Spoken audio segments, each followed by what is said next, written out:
ಅಲ್ಲ ಆಮೇಲೆ ನನ್ಗೇನಂದ್ರೆ ಇದಕ್ಕೊಂದು ರೂಲ್ಸ್ ಇಲ್ಲ, ರೆಗ್ಯುಲೇಷನ್ಸ್ ಇಲ್ಲ. 40 ಜನ ವಿಡಿಯೋ 40 ಆಂಗಲ್ ಅಲ್ಲಿ ತಗೊಂಡು 40 ಸತಿ ಅಲ್ಲ, ಎಷ್ಟು ಸತಿ ಆದ್ರೂ ಆ ವಿಡಿಯೋ ಹಾಕೊಬಹುದು. ಡಿಲೀಟ್ ಮಾಡ್ಸಿದ್ರೆ ವಿಡಿಯೋ ಡಿಲೀಟ್ ಆಗಿರಲ್ಲ. 1 ತಿಂಗಳು ಬಿಟ್ಟು ಆ ವಿಡಿಯೋ ಅಲ್ಲೇ ಇರುತ್ತೆ. ನೀವು ಲೈಕ್ಸು, ವ್ಯೂಸು, ಕಮೆಂಟ್ಸ್ಗೋಸ್ಕರ ಇದನ್ನೆಲ್ಲ ಮಾಡ್ಕೊಂತೀರ. ಬಟ್ ಅದು ಎಷ್ಟು ಎಫೆಕ್ಟ್ ಆಗುತ್ತೆ ಒಬ್ರಿಗೆ. ಹೌದು. ಅಂದ್ರೆ ಏನಾಗುತ್ತೆ ಗೊತ್ತಾ, ನಾವು ಆಕ್ಟರ್ಸ್ ಆಗಿ ನನ್ ಥಿಕ್ ಸ್ಕಿನ್ ಇದೆ, ನಾನು ಎಲ್ಲ ಫೇಸ್ ಮಾಡ್ತೀನಿ ಅಂತ ಒಂದು ಪಾಯಿಂಟ್ ವರ್ಗೂ ಮಾಡ್ಬೋದು. ಬಟ್ ಎಲ್ರಿಗೂ ಹಂಗಿರಲ್ವಲ್ಲ. ನನ್ಗೆ ಇದು ಆಗಿದ್ದು, ಏನೋ ಒಂದು ವಿಡಿಯೋ ನೋಡಿದೆ, ಆಮೇಲೆ ಆ ವಿಡಿಯೋ 10 ಪೇಜಲ್ಲಿ ಇತ್ತಂತೆ. ಆಮೇಲೆ ನಾನು ಇದನ್ನ ಮಾತಾಡ್ಬೇಕಾದ್ರೆ ಬೇರೆ, ನಾನು ಒಬ್ಳದಲ್ಲ ಇದು, ಪರ್ಸನಲ್ ಅಲ್ಲ ಇದು. ಇದು ಇಡೀ ಇಂಡಸ್ಟ್ರಿಗೆ ಆಗ್ತಾ ಇರೋದು ಇದು. ಅಂದ್ರೆ ಫಿಲಮ್ ಇಂಡಸ್ಟ್ರಿ ಅಂತ ಹೇಳ್ತಾ ಇಲ್ಲ ನಾನು, Kannada industry through and through ಆಗ್ತಾ ಇರೋದು ಇದು.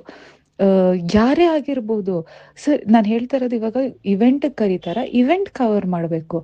ಟಾಪ್ ಕಾಲಿಂದ ತಲೆವರೆಗೂ ಝೂಮ್ ಹಾಕೊಂಡು ಕೂತ್ಕೊಂಡ್ರೆ ಸರಿ. ನಿಮಗೆ ಪರ್ಸನಲ್ ಆಗಿ ಅವ್ರ ಪಿ ಆರ್ ಕರೆದಿದಾರ, ಅದು ಅವ್ರವ್ರ ವಿಷಯ, ಅದು ಅವ್ರವ್ರ ಇಂಟೆನ್ಷನ್ಸು.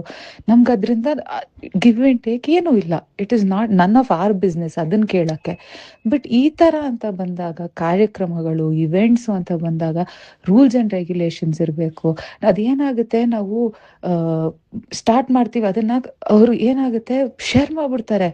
ಅದನ್ನ ತೆಗ್ಸಷ್ಟೊಳಗೇನೆ ಎಷ್ಟು ಅಸಭ್ಯವಾಗಿ ಕಮೆಂಟ್ಸು, ಎಷ್ಟು ವ್ಯೂಸು, 2 ಮಿಲಿಯನ್ ವ್ಯೂಸ್ ಹೊಟ್ಟೋಗ್ಬಿಟ್ಟಿರುತ್ತೆ. ಅದು ಹೆಂಗ್, ಇಟ್ಸ್ ನಾಟ್ ರೈಟ್ ಅಲ್ವಾ? ನೀವು ಪರ್ಸನಲ್ ಆಗಿದಾಗ ನೀವು ಹೆಂಗಾದ್ರೂ ಇಟ್ ಕ್ಯಾನ್, ಅದು ಅವ್ರವ್ರ ವಿಷಯ, ನಾವು ಮಾತಾಡೋಕ್ಕಾಗಲ್ಲ ಅದ್ರ ಬಗ್ಗೆ. ಬಟ್ ಆಸ್ ಅನ್ ಇಂಡಸ್ಟ್ರಿ ಅಂತ ನಾವು ಬಂದಾಗ, ಕಲೆಕ್ಟಿವ್ಲಿ ಅದು ಪ್ರತಿಯೊಬ್ಬರಿಗೂ ಆಗ್ತಾ ಇದೆ ಅಂತ ಅಂದಾಗ, ಅದು ಖಂಡಿತವಾಗ್ಲೂ ತಪ್ಪದು. ಆ್ಯಂಡ್ ನಾನು ಹೇಳ್ತಾ ಇರೋದು ಪ್ರತಿಯೊಬ್ಬರು ಮಾಡ್ತಾರೆ ಅಂತಲ್ಲ, ಒಂದಿಷ್ಟು ಜನ ಇದ್ದಾರೆ ಇದನ್ನ ಮಾಡಕ್, ನೀವು ಹೇಳ್ದಂಗೆ ಈ ತರ ಹಾಕೋದಕ್ಕೇನೆ ಅಂತಾನೆ ಇದ್ದಾರೆ. ಅದು ಎಷ್ಟು ರಾಂಗು ಅದು. ಅಂಡ್ ಎಷ್ಟು ಜನ ನೋಡ್ತಾರೆ. ಅದ್ ಹೆಂಗಾಗುತ್ತೆ ಅಂದ್ರೆ, it's very wrong message to everybody. So ನನ್ಗಿವತ್ತು ಖುಷಿ ಏನಂದ್ರೆ ಎಲ್ರೂ ಒಟ್ಟಿಗೆ ಸಪೋರ್ಟ್ ನಿಂತಿದ್ದಾರೆ. ಬರೀ ನಾನು ಹೇಳ್ತಾ ಇರೋದು ಫೀಮೇಲ್ ಆಕ್ಟರ್ಸ್ ಅಂತಲ್ಲ, ಬರೀ ಇಂಡಸ್ಟ್ರಿಲಿ ಫೀಮೇಲ್ ಆಕ್ಟರ್ಸ್ ಮಾತ್ರ ಅವತ್ತು ನಿಂತಿದ್ದಾರೆ ಅಂತಲ್ಲ. ಪ್ರತಿಯೊಂದು ಮೇಲ್ ಆಕ್ಟರ್ಸ್ ಕೂಡ ನಮ್ ಜೊತೆ ನಿಂತಿದ್ದಾರೆ. ಹೌದು, ಇದು ನಿಮ್ ಜೊತೆ ಆಗ್ಬಾರ್ದು ಅಂತ ಪ್ರೊಡ್ಯೂಸರ್ಸ್ ಕೂಡ ಇವತ್ತು ಇಲ್ಲ, ನಮ್ ಜೊತೆ ಸಪೋರ್ಟ್ ನಿಂತಿದ್ದಾರೆ. ನೀವು ಜರ್ನಲಿಸ್ಟ್ಗಳು, ನೀವು ಎಷ್ಟು ಖುಷಿಯಿಂದ ಹೇಳ್ತಾ ಇದೀರಲ್ಲ ಮ್ಯಾಮ್, ಇದು ವಾಯ್ಸ್ ಎತ್ತಿದ್ದು ಖುಷಿ ನಮ್ಗೆ ಅಂತ. ನೀವ್ಗಳು ಸಪೋರ್ಟ್ ನಿಂತಿದ್ದಾರ. ಸೊ ನಿಜವಾಗ್ಲೂ ವೆರಿ ಹ್ಯಾಪಿ ಇವತ್ತು. Thank you so much.